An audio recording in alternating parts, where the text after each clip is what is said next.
Mi amigo me dijo que lo matara si alguna vez llamaba a mi puerta sin avisar. Al principio, como cualquiera hubiera hecho en mi lugar, pensé que estaba bromeando. Una de esas bromas macabras que surgen cuando el insomnio y la cafeína se mezclan en la sangre a altas horas de la madrugada. Estábamos sentados en la isla de mi cocina a las 2 de la mañana, con todas las luces de la casa apagadas, sumergidos en esa penumbra azulada que se filtra desde las farolas de la calle. Teníamos 2 tazas de café frente a nosotros. El líquido ya estaba completamente frío, con esa película oscura y brillante que se forma en la superficie cuando lleva demasiado tiempo estancado, pero yo seguía llevándome la taza a los labios de vez en cuando. No bebía, solo fingía hacerlo para tener algo que hacer con las manos, para disimular el temblor que, sin razón aparente, había empezado a apoderarse de mis dedos. No se oía absolutamente nada afuera. Ni un solo coche pasando por la avenida principal, que usualmente mantiene un zumbido constante. No había ladridos de perros lejanos, ni el sonido de las tuberías de la calefacción. Era uno de esos silencios densos, pesados, casi sólidos, que solo existen en la hora muerta, justo antes de que el cielo empiece a clarear. Es el momento en que el mundo parece contener la respiración, como si la realidad misma se hubiera detenido por unas horas a esperar algo. Él estaba sentado frente a mí, encorvado, con los codos clavados en la madera de la mesa. Pero su atención no estaba en mí, ni en el café, ni en la conversación. No dejaba de mirar las ventanas. Y no era esa mirada perdida de quien reflexiona sobre la vida o sus problemas.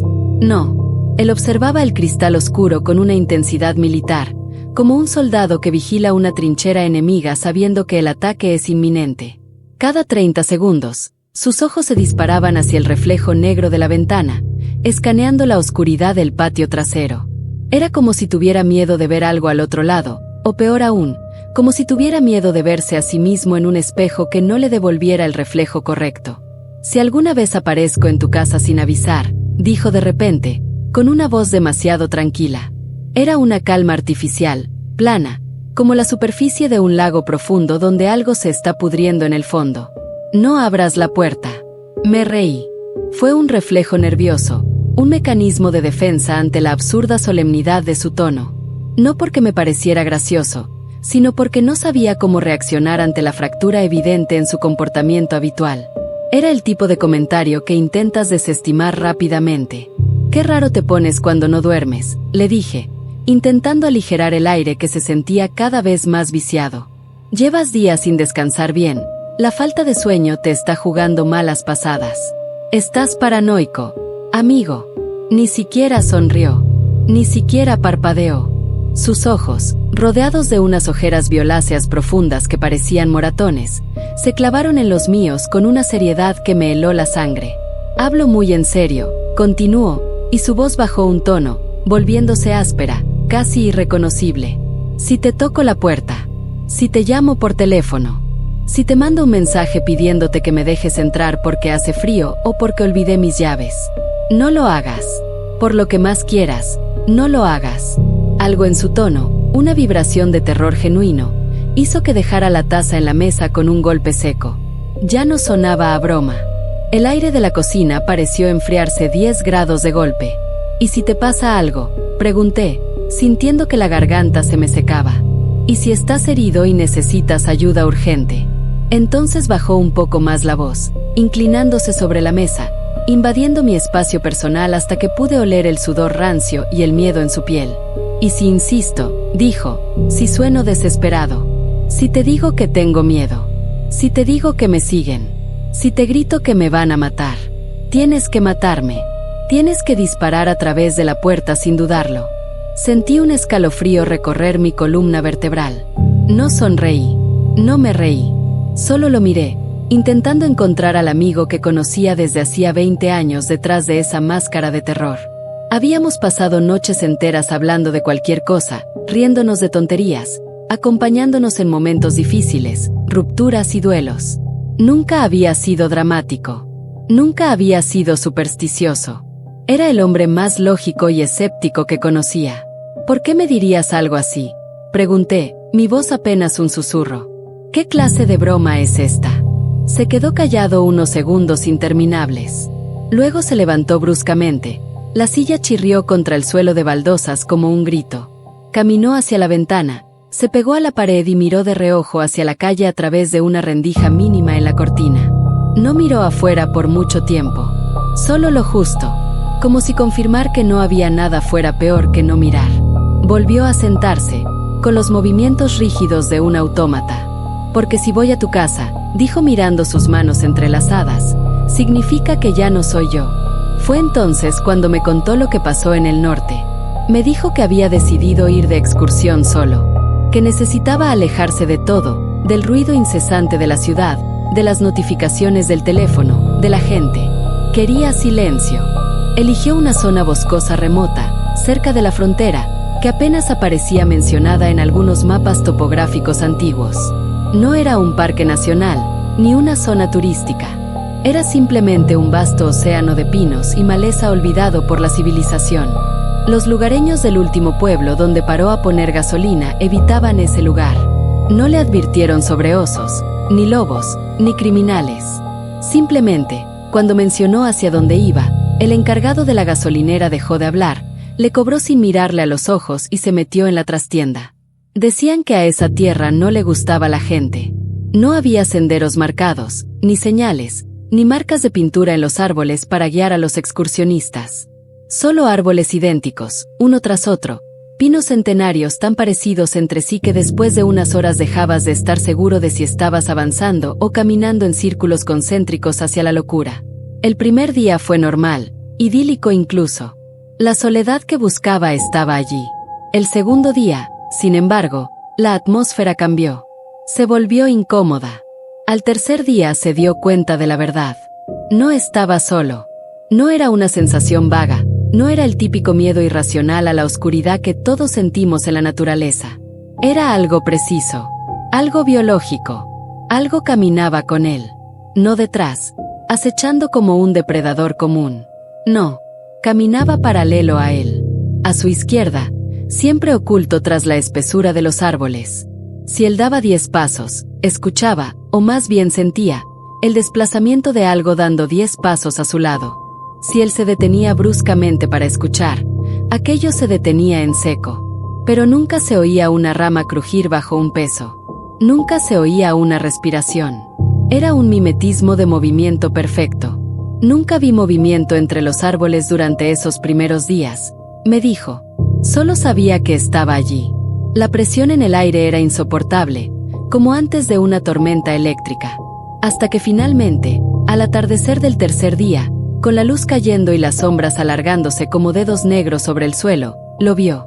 Estaba de pie entre 2 abedules blancos, medio oculto, a unos 50 metros de distancia. No parecía estar escondiéndose, sino esperando, como si no hubiera terminado de decidir qué forma tomar. Sus brazos, me dijo mi amigo con la voz quebrada, estaban demasiado altos en los hombros, y eran un poco demasiado largos. Las manos le llegaban casi a las rodillas. La cabeza estaba ladeada, torcida en un ángulo doloroso, casi tocando su hombro, como un perro confundido, o como si tuviera el cuello roto. Pero lo peor no era la deformidad. Lo peor era que parecía estar escuchando instrucciones que no venían de este lugar. Parecía casi humano. Casi. Tenía ropa, o jirones de tela que imitaban ropa de montaña, pero los colores no coincidían con ninguna marca conocida. Cuando abrió la boca, mi amigo sintió que la realidad se resquebrajaba. Aquella cosa no tenía voz propia. Estaba jugando con sonidos. Primero emitió un chirrido estático, como una radio buscando sintonía. Luego, el sonido de un animal muriendo. Y finalmente, palabras humanas. Pero usaba las palabras incorrectas, con la entonación equivocada, como si hubiera aprendido el idioma observando a alguien hablar desde detrás de un cristal grueso, sin entender la emoción detrás de los sonidos. «Ayúdame», dijo la cosa. Su voz era plana, monótona, metálica. «Estoy perdido». «¿Hola? ¿Hay alguien ahí?» Mi amigo no esperó a ver qué más podía hacer. El instinto primitivo de supervivencia, ese cerebro reptiliano que todos tenemos dormido, tomó el control. Corrió. Corrió sin mirar atrás, tropezando con raíces, golpeándose la cara con ramas. Corrió hasta que le ardieron los pulmones como si hubiera tragado fuego. Llegó a su campamento cuando la noche ya había caído por completo. Se encerró en su tienda, cerró la cremallera y se sentó en el centro con su cuchillo de caza en la mano, temblando incontrolablemente. Y entonces comenzó la verdadera tortura. Oyó algo afuera. No caminaba ni golpeaba el suelo. Se deslizaba. Y no intentó entrar.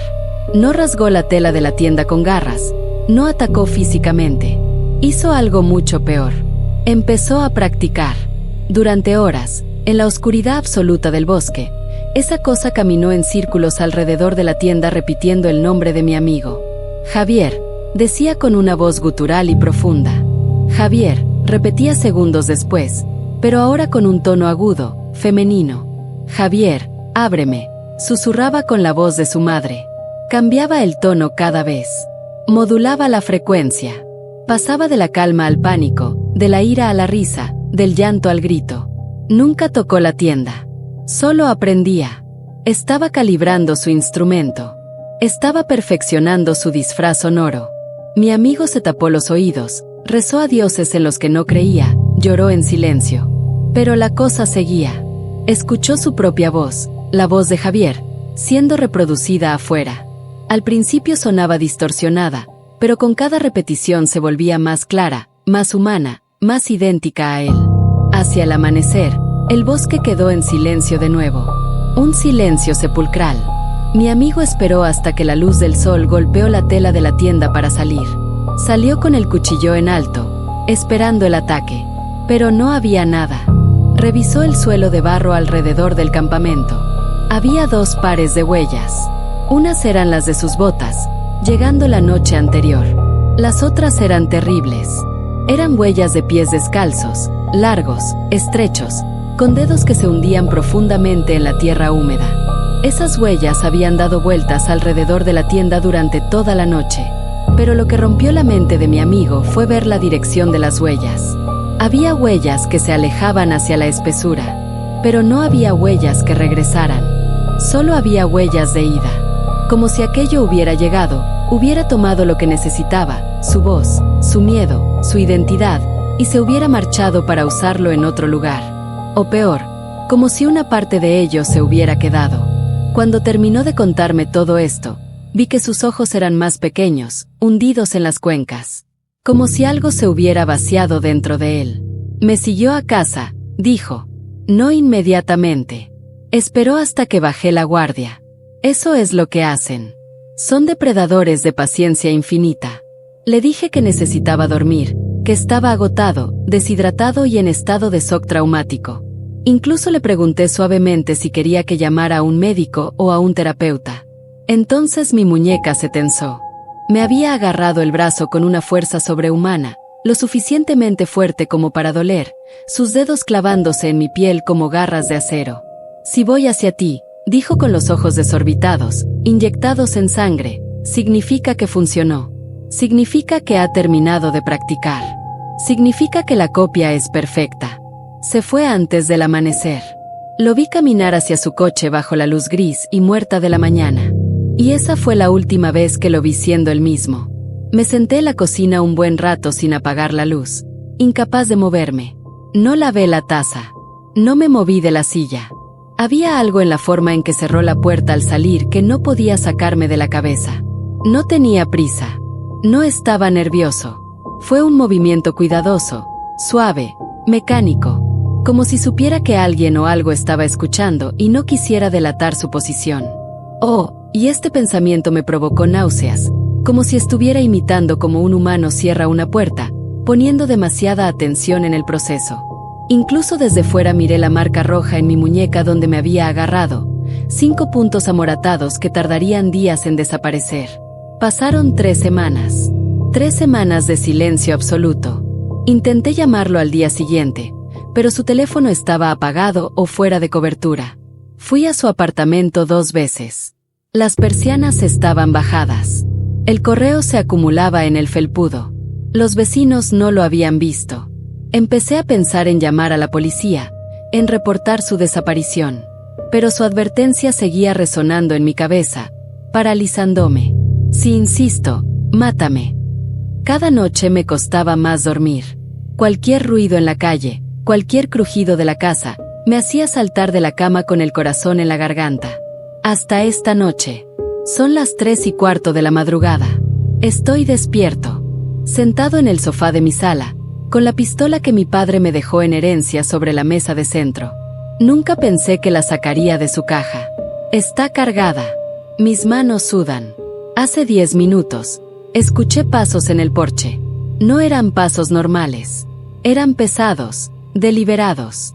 Y luego, llamaron a la puerta. No usaron el timbre.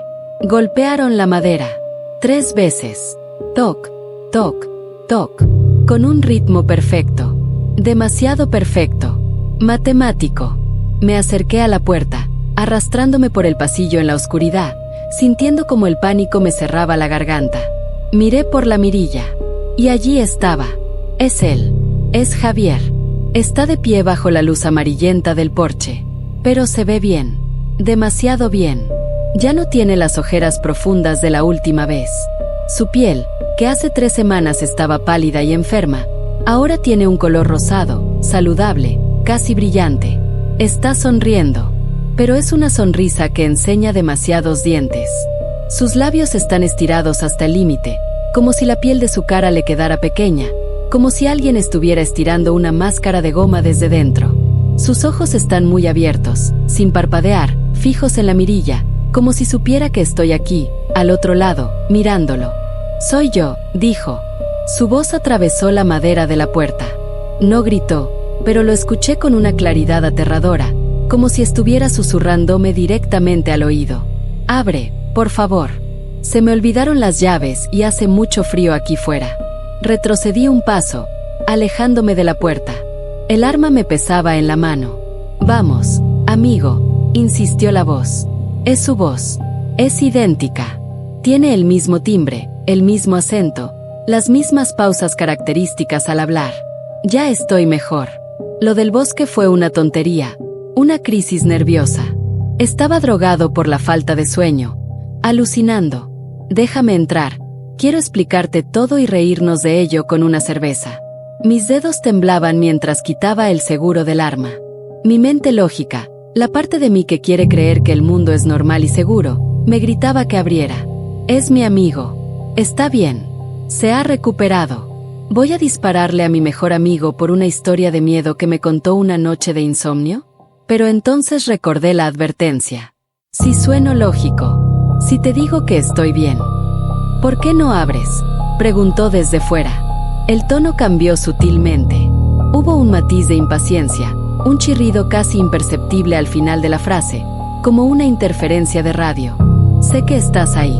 Te oigo respirar. Puedo oler tu miedo.